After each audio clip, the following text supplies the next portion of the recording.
Hi, this is Ravi తొంగల. చంద్రబాబుని ప్రశాంత్ కిషోర్ కలిశారు. అయితే ఈ భేటీ వెనక ఒక మాస్టర్ మైండ్ ఉన్నారు. ఇందుకే ఆ మాస్టర్ మైండ్ ఎవరు, ఇందుకే ఈ భేటీ జరగడానికి ప్రధాన కారణం ఏంటి?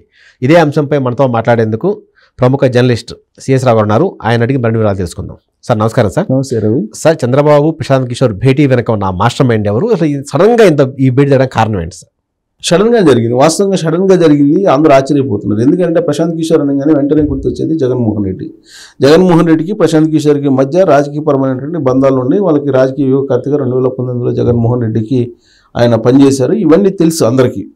వాళ్ళిద్దరు కలిశారంటే పెద్ద ఆశ్చర్యపోవసల. ఈవెన్ ఆయన గన్నవరం ఎయిర్పోర్ట్లో దిగిన తర్వాత ఆయన లోకేష్ తోటి దిగాడు. ప్రత్యేకమైనటువంటి చార్టర్డ్ ఫ్లైట్ బుక్ చేసుకున్నారనే తర్వాత వచ్చింది న్యూస్ మనకి. ఆ చార్టర్డ్ ఫ్లైట్స్ లో 4 ట్రావెల్ చేశారు. దాంట్లో కిలారి రాజేష్, శంతను సింగ్, ప్రశాంత్ కిషోర్, లోకేష్ అండ్ శ్రీకాంత్ అని మొత్తం 5 వచ్చారు. మొత్తం 5 స్పెషల్ ఫ్లైట్ వేసుకుని వచ్చారని చెప్పేసి మనకు ఆ ఫ్లైట్ లో ఉన్న మెంబర్స్ తో సహా ఫ్లైట్ లో ఎవరు నడిపారు ఫ్లైట్ ని అనేది కూడా పైలట్ కూడా వచ్చేసింది డీటెయిల్స్.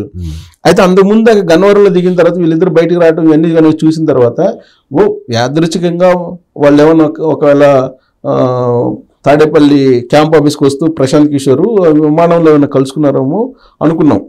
కానీ వీళ్ళు ప్రత్యేకమైనటువంటి చార్టర్ ఫ్లైట్లో వచ్చారని అంటే డెఫినెట్గా దీని వెనక ఒక ప్రత్యేకమైనటువంటి వ్యూహం, ప్రత్యేకమైనటువంటి వ్యక్తులు ఉండి ఉంటారనేది మనం ఒక ఒపీనియన్కి రావచ్చు.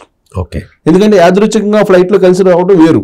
అవును, కానీ ప్లాన్డ్గా వచ్చినటువంటి అందుట్లో స్పెషల్ ఫ్లైట్లో వచ్చారు. స్పెషల్ ఫ్లైట్లో వచ్చారంటే డెఫినెట్గా దీని వెనుక పెద్ద ఎత్తున ఒక వ్యూహం అయితే ఉండి ఉంటుందని చెప్పి మనము ఒక ప్రాథమిక అభిప్రాయానికి రావచ్చు. సో ఎవరు ఇంత పెద్ద ఎత్తున చేశారు అని అంటే చంద్రబాబు నాయుడు అరెస్టు, రిమాండ్కి పంపించడం అనేది అదొక పెద్ద బ్లాక్ స్పాట్ జగన్మోహన్ రెడ్డికి. అక్కడి నుంచి ఆయనకి డౌన్ ట్రెండ్ స్టార్ట్ అయింది. వాస్తవంగా ఆ అరెస్ట్ అనేది వద్దు అని చెప్పేసి ప్రశాంత్ కిషోర్ చెప్పాడు అని జగన్మోహన్ రెడ్డికి. అయినప్పటికీ జగన్మోహన్ రెడ్డి వినకుండా చంద్రబాబు నాయుడిని రాజమండ్రి సెంట్రల్ జైల్లో రిమాండ్లో ఉంచి 53 రోజుల పాటు ఉంచాడని చెప్పి వినిపిస్తుంది. అసలు వాళ్ళిద్దరి మధ్య తేడా రావడానికే కారణం అదని. ఎందుకంటే రాజకీయ వ్యూహకర్తగా ఉన్నాడు, సలహాలు సూచనలు ఇస్తున్నారు.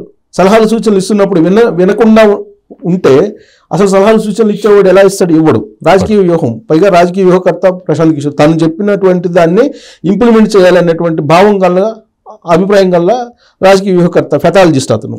సో అతన్ని ఎప్పుడైతే ధిక్కరించాడో అప్పుడు జగన్మోహన్ రెడ్డికి కౌంట్ డౌన్ స్టార్ట్ అయింది. సో చంద్రబాబు నాయుడిని అరెస్ట్ చేయటమే పెద్ద తప్పు జగన్మోహన్ రెడ్డి చేసింది అనేది ఆ ప్రశాంత్ కిషోర్ యొక్క అభిప్రాయం. సరే, ఇదంతా జరుగుతున్నప్పుడు చంద్రబాబు నాయుడిని బయటకు తీసుకురావాలి, చంద్రబాబు నాయుడిని నిర్దోషిగా కడిగిన ముత్యంలాగా బయటకు తీసుకురావాలని చెప్పి నేషనల్ వైడ్ బాగా ఫేమస్ ఉన్నటువంటి సిద్ధార్థ లోద్రా రంగంలోకి దిగారు. సిద్ధార్థ లోద్రా రంగంలోకి దిగంగానే సోషల్ మీడియా వేదికగా చేసుకొని YSR Congress party social media వాళ్ళు ఏం చెప్పారు? గంటకు 2 కోట్లు 3 కోట్లు తీసుకుంటున్నాడు, కొన్ని వేల కోట్లు సిద్ధార్థ లోద్రాకి ఇస్తున్నారు, చంద్రబాబు నాయుడు ఖర్చు పెడుతున్నాడు, అవినీతి సొమ్ము సంపాదించని రకరకాలుగా ట్రోల్ చేశారు. అయితే సిద్ధార్థ లోద్రా ఆ సందర్భంగా ఏం చేశారు? ఆయన తెలుగుదేశం పార్టీకి సంబంధించినటువంటి ప్లాట్ఫామ్ మీద సిద్ధార్థ లోద్రా సంబంధించినటువంటి వాళ్ళు చంద్రబాబు నాయుడుతో తనకున్నటువంటి సత్సంబంధాలు, చంద్రబాబు నాయుడు మీద తనకున్నటువంటి సదాభిప్రాయం కారణంగా నేను దీన్ని ఒక ఉచిత సేవగా చేస్తున్నానని చెప్పి ఆయన ఒక క్లారిటీ ఇచ్చేటువంటి ప్రయత్నం చేశారు. సరే, ఉచితంగా చేస్తున్నారా, తర్వాత ఏదన్నా వాళ్ళిద్దరి మధ్య ఉన్నాయంటే నేషనల్ లెవెల్లో చంద్రబాబు నాయుడు కానీ ఒక ప్రత్యేకమైనటువంటి గుర్తింపు ఉంది. సో సిద్ధార్థ లోద్రా కానీ, లేదంటే అక్కడ ఉండేటువంటి ముకుల్ రోహత్గి కానీ, హరీష్ సాల్వే కానీ, వీళ్ళందరికీ తెలుసు చంద్రబాబు నాయుడు. ఎందుకంటే చంద్రబాబు నాయుడు 40 సంవత్సరాలు సుదీర్ఘమైనటువంటి రాజకీయ ప్రయాణం చేశారు. సో ప్రధానమంత్రిని డిసైడ్ చేసేటువంటి స్థాయిలో ఒకప్పుడు ఉన్నారు, రాష్ట్రపతిని డిసైడ్ చేసేటువంటి స్థాయిలో ఉన్నారు. అందరికీ తెలుసు ఖచ్చితంగా. వీళ్ళందరికీ ప్రముఖ అడ్వకేట్స్ అందరికీ తెలిసినటువంటి లీడరు. సో ఆయన ఎట్టి పరిస్థితుల్లో కూడా మిస్లీడ్ చేయరు అనేటువంటి ఒక ఒపీనియన్ వాళ్ళకి సహజంగా ఉంటుంది. సో అందుకే ఆయన ఇమీడియట్గా వచ్చి హరీష్ సాల్వే కూడా లండన్ నుంచి ఆయన అప్పుడు ఏదో 2వ మ్యారేజ్ 3వ మ్యారేజ్ చేసుకున్నారు హరీష్ సాల్వే.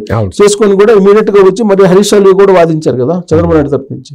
అలాగే సిద్ధార్థ లోద్రా కంటిన్యూగా చిన్న కేసులు కూడా ఆయనే వచ్చి వాదిస్తూ ఉన్నారు. సో కాబట్టి వాళ్ళిద్దరికి ఉన్నటువంటి మధ్య ఉన్నటువంటి సన్నిహితమైనటువంటి సంబంధం కేవలం అడ్వకేటు పొలిటీషియన్ సంబంధాలు కాదు, ఒక ఫ్యామిలీ రిలేషన్స్ కూడా ఉన్నాయి. మ్యారేజ్ కూడా వెళ్ళారు కదా. అవును, వాళ్ళ అబ్బాయి మ్యారేజ్ కూడా చంద్రబాబు నాయుడు వెళ్ళారు. సో ఈ క్రమంలో సిద్ధార్థ లోద్రా తన కేసుకు వాదిస్తున్న సందర్భంగా ఎదురైనటువంటి పరిస్థితుల్లో ఎప్పటికప్పుడు ట్వీట్ల రూపంలో కూడా తెలియజేశారు. కత్తి పట్టుకుని యుద్ధం చేయాల్సినటువంటి రోజులు వస్తున్నాయని. అంటే అర్థం ఏంటి? యాక్చువల్గా అంత చేయాల్సిన అవసరం లేదు అని గురు గోవింద్ సింగ్ కోట్ చేస్తూ, ఆయన రాసిన పుస్తకాన్ని కోట్ చేస్తూ ఆయన ఇచ్చినటువంటి ట్వీట్లు ఏంటి, మనం రాబోయేటువంటి రోజుల్లో యుద్ధం చేయాల్సి వస్తుంది కత్తి పట్టుకుని ప్రజాక్షేత్రంలో అని చెప్పి ఆయన ట్వీట్ చేయడం జరిగింది. అంటే పరిస్థితుల్ని ఆయన అర్థం చేసుకున్నారు అప్పుడే. తర్వాత కేవలం చీకటే ఉండదు, చీకటి తర్వాత వెలుగు కూడా ఉంటుంది, సూర్యుడు వస్తాడు, వెలుగు కూడా ఉంటుంది, కేవలం చీకటే కాదని చెప్పి ఆయన చెప్పడం జరిగింది ఇక్కడ ఢిల్లీకి వెళ్ళిన సందర్భంగా. ఆ తర్వాత జరిగినటువంటి పరిణామాల తర్వాత జరిగిన ట్వీట్లు వీటన్నింటి కనుక తీసుకుంటే చంద్రబాబు నాయుడు తన పర్సనల్ ఫ్రెండ్ లాగానే ఆయన చూశారు. సో కాబట్టి జగన్మోహన్ రెడ్డిని ఒక శత్రువుగా, ఒక కక్షపూరితమైనటువంటి లీడర్గా ఆయన భావించాడు. ఓకే. సో ఆ క్రమంలో అసలు ఎట్టి పరిస్థితుల్లో ఈయన ముఖ్యమంత్రిగా ఉండకూడదు అనేటువంటి కాన్సెప్ట్లో ఆయన అసలు పులివెందుల మీద కూడా కాన్సన్ట్రేషన్ చేశారు అనేది ఒకటి వినిపించింది. పులివెందుల మీద ఎందుకు కాన్సన్ట్రేషన్ చేశారు? ఇప్పుడు జగన్మోహన్ రెడ్డి బాబాయ్ వివేకానంద రెడ్డి హత్యకు సంబంధించిన కేసు మీద కూడా కాన్సన్ట్రేషన్ చేశారు. అలాగే సునీతారెడ్డి, వాళ్ళు డాక్టర్ సునీతారెడ్డి తరఫు నుంచి కూడా ఆయనే వాదిస్తూ ఉన్నారు. సో కాబట్టి అక్కడ సునీతారెడ్డిని ఎట్టి పరిస్థితుల్లో కడపలో నించోబెట్టాలి, పులివెందులో నించోబెట్టాలి అనేటువంటి ఒక ఆలోచన కూడా అప్పట్లో సిద్ధార్థ లోద్రే చంద్రబాబు నాయుడికి డైరెక్షన్ ఇచ్చినట్టు కూడా అప్పుడు న్యూస్ వచ్చింది. అంటే రాజకీయాల్లో కూడా చంద్రబాబు నాయుడిని ఒక ఇంతకు ముందు పూర్వవైపుని తీసుకురావడంతో పాటు జగన్మోహన్ రెడ్డి లాంటి ఒక లీడర్ ఉండకూడదు, రాష్ట్రానికి అన్యాయం చేస్తున్నారనే ఒపీనియన్ తోటి సిద్ధార్థ లోద్రా కూడా ఉన్నారనేది అప్పుడు నడిచినటువంటి టాక్. అందుకే ఆయన కడప పులివెందుల మీద కూడా కాన్సన్ట్రేషన్ చేశారు అని చెప్పి. సో సీన్ కట్ చేస్తే ఇప్పుడు కేసులన్నీ అయిపోయి బెయిల్ మీద చంద్రబాబు నాయుడు బయటకు రావడం జరిగింది. ఇప్పుడు నెక్స్ట్ రాబోయేటువంటి రోజుల్లో ఎట్టి పరిస్థితుల్లో కూడా చంద్రబాబు నాయుడు జగన్మోహన్ రెడ్డి ఓడించాలనేటువంటి ఒక ఒపీనియన్ తోటి ఉన్నారు. దాంట్లో భాగంగా ఈ తన సన్నిహితులు, తన శ్రేయోభిలాషులు వీళ్ళందరితోటి ఖచ్చితంగా మాట్లాడుతుంటారు.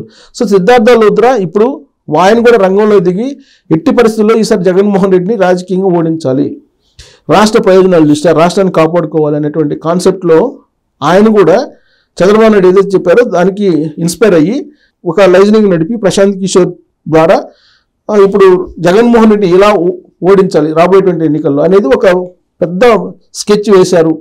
ఢిల్లీలోనే జరిగింది అది అనేది ఒకటి వినిపిస్తుంది. సో జగన్మోహన్ రెడ్డిని ఎందుకు ఓడించాలి అని అంటే ఈ మొత్తం అరెస్టుల క్రమం చూశారు. జగన్మోహన్ రెడ్డి అధికారంలోకి వచ్చినప్పటి నుంచి ఎంతమందిని అరెస్ట్ చేశారు, అక్కడ ఉండేటువంటి పరిస్థితి ఏంటి, రాష్ట్రంలో సోషల్ మీడియాలో పోస్ట్ చేసినటువంటి వాళ్ళు కూడా రంగనాయకం లాంటి 70 సంవత్సరాల వయో భారంతో ఉన్నారు, ఆవిని కూడా విచారించారు. అర్ధరాత్రి పూట ఇళ్లలోకి వచ్చేసి సిఐడి వాళ్ళు అనేక మందిని అరెస్ట్ చేశారు. మాజీ మంత్రులు అందరినీ జైల్లో పెట్టారు, ఆల్మోస్ట్ జైల్లో పెట్టి సరే ఆధారాలు ఏమైనా చూపించారు, ఒక్క కేసులో అన్నా వాళ్ళకి ఏమైనా శిక్ష పడేటట్టు చేశారంటే ఒక్క కేసులో కూడా చూపించలేకపోయారు. అమరావతి కానీ, ఇన్నర్ రింగ్ రోడ్డు కానీ, లేదంటే ఫైబర్ నెట్ కానీ ఈ కేసులన్నీ చెప్తున్నారు కానీ ఎక్కడ ఒక ఆధారం కూడా లేదు. వాటన్నిటి మీద ఫైట్ చేస్తున్నాడు సిద్ధార్థ లోద్రా.